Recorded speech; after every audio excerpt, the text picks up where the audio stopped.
Thank you very much. We're going to hold the questions until the end. So now I'm going to introduce the panel. Each one of the panelists is going to speak for a few minutes. Some of them have slides to present. They're welcome to present from here or from the stage.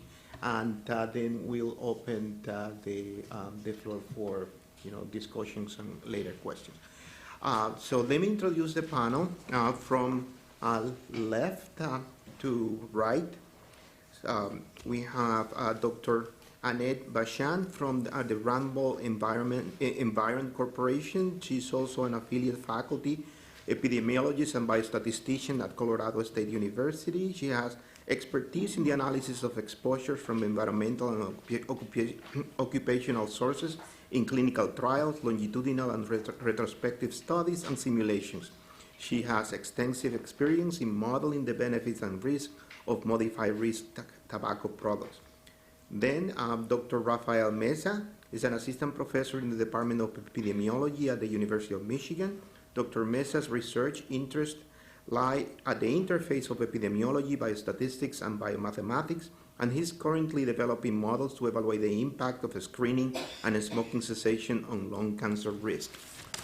And finally, Dr. David Levy, professor of oncology at Georgetown University. Dr. Levy's work involves modeling the effects of public health, of public policy on substance abuse rates and related death, including tobacco, and currently has several long-term grants to model e-cigarettes, other smokeless tobacco products, and traditional tobacco products. Dr. Bachand?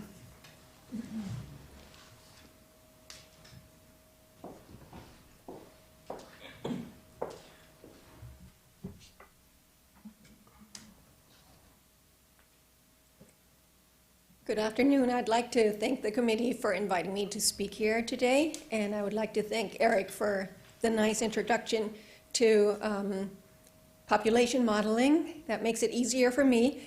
Still, I only have 10 minutes, so this is clearly not enough to go into the details of the model we have developed, and so it's just a very broad overview. So as Eric has already mentioned, what's most important before you build your statistical model is that you have a goal. And so what we wanted to know is how can we predict the population health effects of alternative tobacco products that includes alternatives to tobacco products like ENDS in the absence of sufficient empirical data because the products haven't been on the market, haven't been marketed as maybe a lower risk product. And so we don't really know what is happening. And what was very important to us was that we really follow the Family Smoking Prevention and Tobacco Control Act. And as part of that, we have to demonstrate that a reduction in morbidity or mortality is reasonably likely if a lower risk product is introduced. So the way we looked at it is we said, okay, we have a base case where there are only cigarettes, and we have a certain population health effect associated with this. And we look at that as our baseline, where the scale is balanced. And then we have counterfactual scenarios. And now we put things on the scale. On one hand, we put harmful changes in exposure patterns. On the other hand, we might see some beneficial changes in exposure patterns. And the question is, which weighs more heavily? Do the beneficial changes actually outweigh the harmful changes?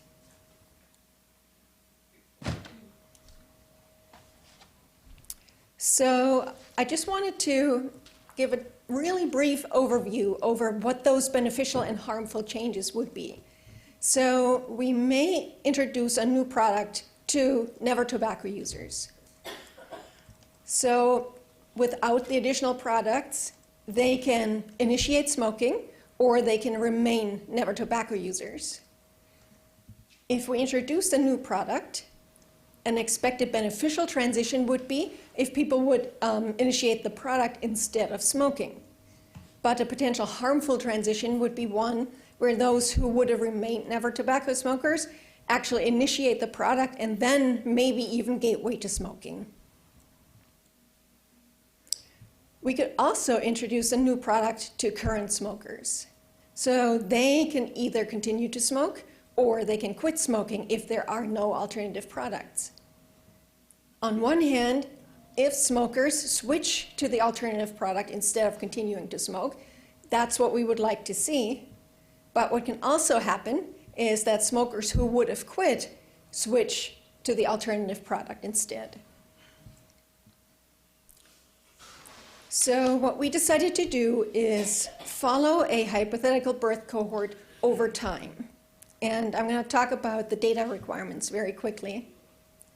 So this is our dynamic population model.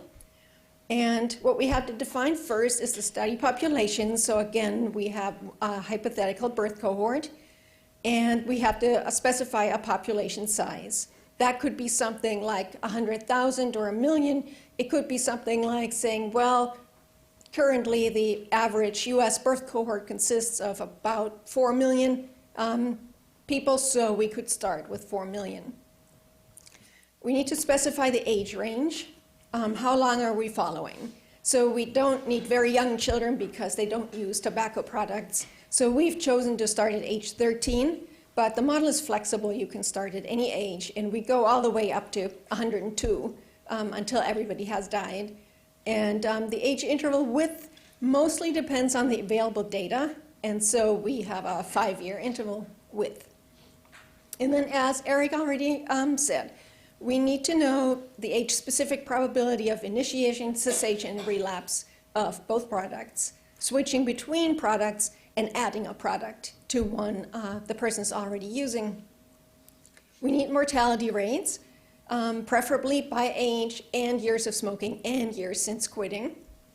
And for the new product, there are no mortality rates yet. We don't know, but there are estimates for an excess relative risk that says, well, we think that compared to cigarettes, the new product has such and such risk. And you can then enter that into the model. And in our model, you can enter each of those as a fixed value.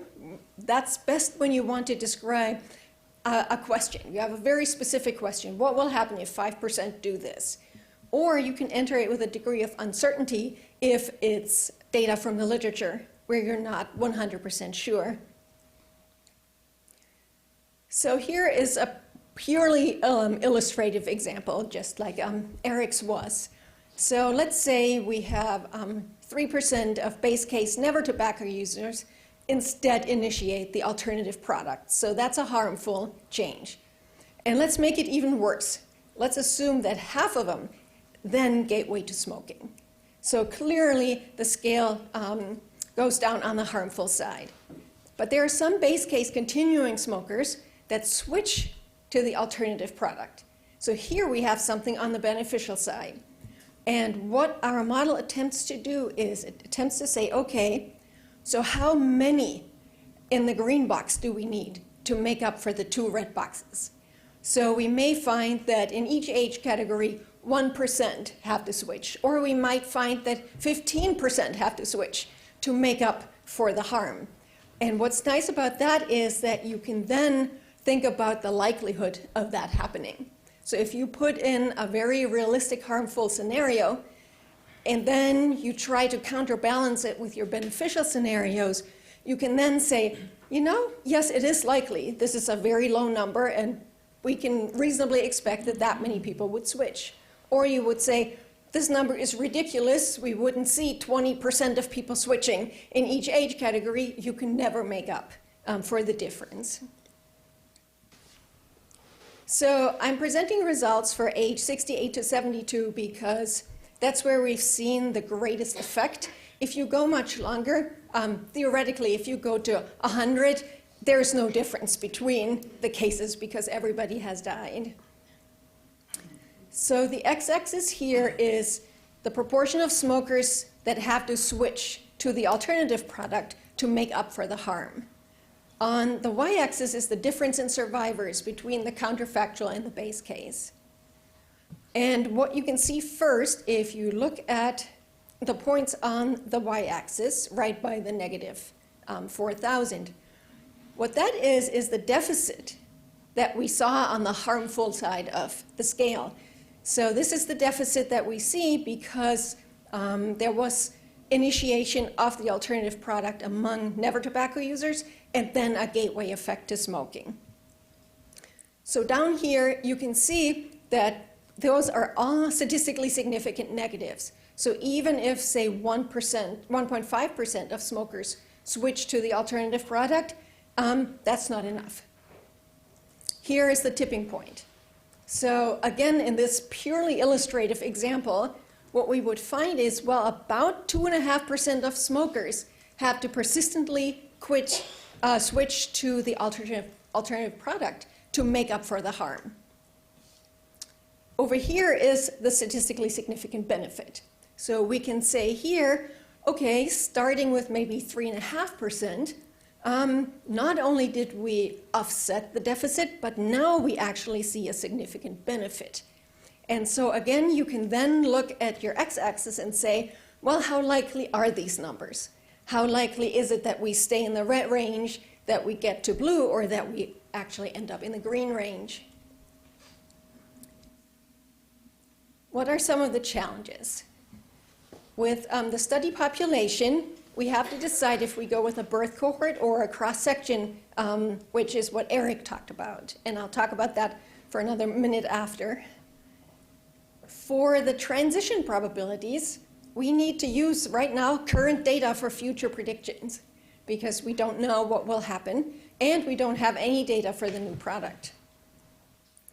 Mortality rates are surprisingly hard to find, stratified by age and years of smoking and years since quitting.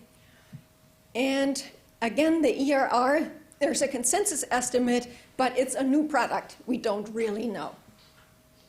So really briefly, talking about those two approaches. The birth cohort, they all have the same age and are followed until all cohort members have died. There are very few input values, and it's very easy to clearly see the assumptions. And follow-up is complete. We go from beginning to the end, all exposure histories are known, all deaths are accounted for, whereas in the cross-section, you have very many input values because you basically have a lot of birth cohorts. You have 2 time variables that you have to follow, and so the assumptions are more difficult to assess. Follow-up is shorter and incomplete, so you only have partial exposure histories and mortality. The birth cohort model is also very flexible with tipping point analysis and easy expansion to lots of products. You could compare 2 products to 4 products. But it is much more difficult to get direct predictions for a cross-sectional population. It is possible, but it's more difficult. The cross-sectional model is probably less flexible, but in theory, it provides direct predictions for a cross-sectional study. The question is, how valid are those predictions? How generalizable are those predictions? And I close here with my disclosure statement. Thank you very much.